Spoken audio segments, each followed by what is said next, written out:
Ghosi seat पर होने वाले उपचुनाव को लेकर बड़ी खबर।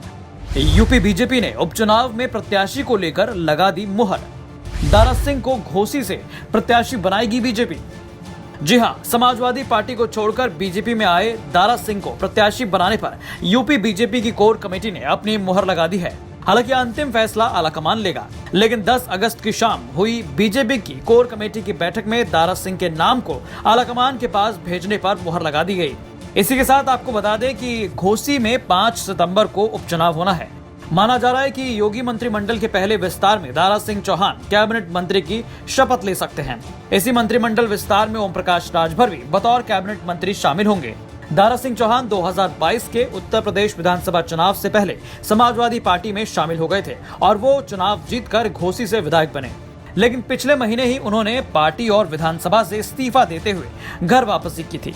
हालांकि सपा में शामिल होते ही दारा सिंह चौहान ने बीजेपी पर जमकर हमला बोला था।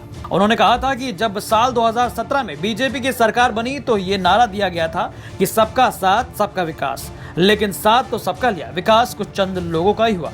उन्होंने कहा था कि इस प्रदेश में रहने वाले चंद लोगों का विकास हुआ और बाकी लोगों को उनके हाल पर ही छोड़ दिया गया। क्या ऐसे में देश आत्मनिर्भर बनेगा जब लोगों को गुलाम बनाने की साजिश हो रही है? उन्होंने कहा था कि गरीबों को थोड़ा सा अन्न, राशन और लालच देकर ठगने और गुलाम बनाने की साजिश हो रही है, लेकिन अब गरीब और पिछड़े समाज के लोग अब इस बहकावे में नहीं आएंगे। आपको बता दें कि दारा सिंह चौहान पूर्वांचल के कद्दावर नेताओं में से एक हैं।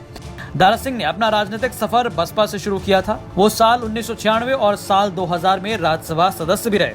उन्होंने 2009 में बसपा की टिकट पर घोसी सीट से लोकसभा चुनाव लड़ा था। वो यहाँ चुनाव जीत गए थे। इसके बाद 2015 में वो बीजेपी में शामिल हो गए थे।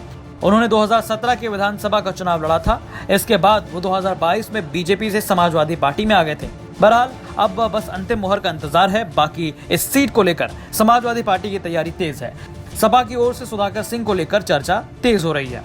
यूपी तक के लिए कुमार अभिषेक की रिपोर्ट।